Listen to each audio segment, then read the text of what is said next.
চীনের জে-10সিই যুদ্ধ বিমান কিনতে আগ্রহী বাংলাদেশ, খসড়া চুক্তিপত্র প্রস্তুত, জানালেন তথ্য উপদেষ্টা।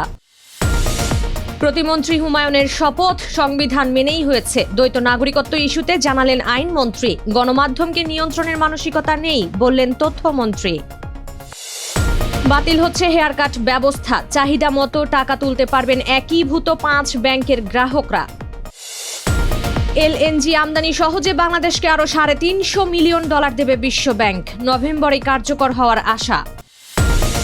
ওয়াশিংটনের সঙ্গে বাণিজ্য উত্তেজনা তুঙ্গে, যুক্তরাষ্ট্রের বিদ্যুৎ ও খনিজ সরবরাহ বন্ধের হুমকি দিল কানাডা। স্বাগত জানাচ্ছি দ্য বিজনেস স্ট্যান্ডার্ডের নিয়মিত আয়োজন টিভিএস রাত 8টার সংবাদে। সঙ্গে আছি তামান্না খন্দকার। দেখছিলেন সংবাদ শিরোনাম, এবার বিস্তারিত। চীনের তৈরি জে-10সিই মাল্টিরোল যুদ্ধ বিমান কিনতে আগ্রহী বাংলাদেশ। এ নিয়ে নেগোসিয়েশন মিটিংয়ের জন্য খসড়া চুক্তিপত্র প্রস্তুত হয়েছে বলে জানিয়েছেন প্রধানমন্ত্রী তথ্য ও সম্প্রচার উপদেষ্টা জাহিদুর রহমান। 25 অগাস্ট সরকারের বিভিন্ন কার্যক্রমের অগ্রগতি নিয়ে আয়োজিত সংবাদ সম্মেলনে তিনি কথা জানান। জাহিদুর রহমান বলেন, সাম্প্রতিক ভারত পাকিস্তান সংঘাতে চীনের জে-10সিই যুদ্ধ বিমানের কার্যকারিতা নিয়ে আলোচনা হয়েছে, ফলে বাংলাদেশও বিমানটি কেনার বিষয়টি গুরুত্ব দিয়ে বিবেচনা করছে। তিনি জানান, জে-10সিই ছাড়াও অ্যাটাক হেলিকপ্টার, চতুর্থ প্রজন্মের multirole combat aircraft, VIP helicopter ও ইউএভি সংগ্রহের কার্যক্রম চলছে। বাংলাদেশ 20টি জে-10সিই যুদ্ধ বিমান কেনার উদ্যোগ নিয়েছে। প্রশিক্ষণ সহ এসব বিমান কিনতে সম্ভাব্য ব্যয় ধরা হয়েছে প্রায় $2.20 বিলিয়ন মার্কিন। পররাষ্ট্র প্রতিমন্ত্রী হুমায়ুন কবিরের শপথ গ্রহণে আইনের কোনো ব্যত্যয় ঘটেনি বলে জানিয়েছেন আইনমন্ত্রী মোহাম্মদ আসাদুজ্জামান। 25 অগাস্ট সাংবাদিকদের প্রশ্নের জবাবে তিনি জানান, হুমায়ুন কবির সাংবিধানিকভাবেই শপথ নিয়েছেন। সরকার সংবিধান মেনেই কার্যক্রম পরিচালনা করছে বলেও জানান তিনি।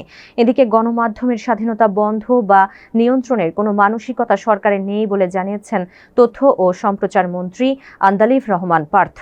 সচিবালয়ের সাপ্তাহিক ব্রিফিংয়ে তিনি বলেন, গণতন্ত্রে বিশ্বাস করা মানসিকতার বিষয়। গত 17 বছর সমালোচনার বিরুদ্ধে যে মানসিকতা দেখা গেছে, সরকার তা অনুসরণ করছে না। এ সময় সংবাদপত্রের ভুয়া প্রচার সংখ্যা বন্ধে ব্যবস্থা নেওয়ার কথাও জানান তথ্যমন্ত্রী। পাশাপাশি বুদ্ধিবৃত্তিক ফ্যাসিজম এর চর্চাকারীদের সামাজিকভাবে বয়কট করার আহ্বান জানিয়েছেন পার্থ।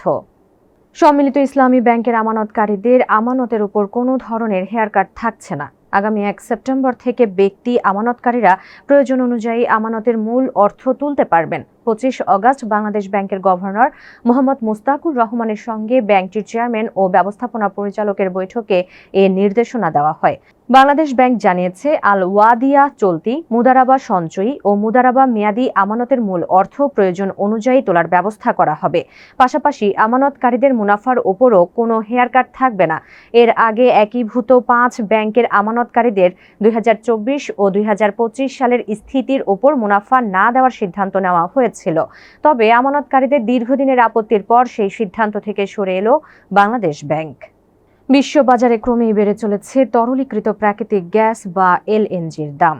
এলএনজি আমদানির অর্থ পরিশোধ সহজ করতে বিশ্বব্যাংকের কাছ থেকে আরও $350 মিলিয়ন ঋণ গ্যারান্টি পাওয়ার আশা করছে বাংলাদেশ। পেট্রোবাংলা জানিয়েছে, আগামী নভেম্বরের মধ্যেই নতুন এই সুবিধা কার্যকর হতে পারে। নতুন অর্থায়ন যুক্ত হলে পেট্রোবাংলার মোট গ্যারান্টি সুবিধা বেড়ে $700 মিলিয়ন দাঁড়াবে। এজন্য বিদ্যমান 4টি চুক্তি সংশোধন বা পুনর্বিন্যাসের কাজ চলছে। অগাস্টের মধ্যে আলোচনা ও সংশোধন শেষ করে প্রয়োজনীয় সরকারি অনুমোদন নেওয়ার পরিকল্পনা রয়েছে। পেট্রোবাংলা জানিয়েছে, অর্থনৈতিক সম্পর্ক বিভাগ অক্টোবরে প্রস্তাবটি বিশ্বব্যাংকের বোর্ডে উপস্থাপন করবে। এরপর নভেম্বরে অর্থ ছাড় হতে পারে। বাংলাদেশ ব্যাংক, সংশ্লিষ্ট মন্ত্রণালয় ও পেট্রোবাংলার সমন্বয়ে গঠিত কমিটি বিশ্বব্যাংক ও 3টি ব্যাংকের কনসোর্টিয়ামের সঙ্গে এ বিষয়ে আলোচনা করছে। যুক্তরাষ্ট্র ও কানাডার মধ্যে বাণিজ্য উত্তেজনা আরও বেড়েছে। মার্কিন প্রেসিডেন্ট ডোনাল্ড ট্রাম্প কানাডা থেকে আমদানি করা গাড়ি, ট্রাক ও যন্ত্রাংশের উপর শুল্ক 25% থেকে বাড়িয়ে 50% করার হুমকি দিয়েছেন। আগামী 1 জানুয়ারি থেকে নতুন শুল্ক কার্যকর করার কথা জানিয়েছেন তিনি। এর জবাবে কানাডা যুক্তরাষ্ট্রে বিদ্যুৎ ও খনিজ সহ গুরুত্বপূর্ণ পণ্য সরবরাহ বন্ধ বা সীমিত করার হুমকি দিয়েছে। প্রধানমন্ত্রী মার্ক কার্নি বলেছেন, যুক্তরাষ্ট্রের সঠিক মনোভাব থাকলেই কেবল আবারও বাণিজ্য আলোচনা শুরু করতে প্রস্তুত কানাডা। গত 21 অগাস্ট দুই দেশের বাণিজ্য আলোচনা ভেস্তে যাওয়ার পর থেকেই পরিস্থিতি উত্তপ্ত হয়ে উঠেছে।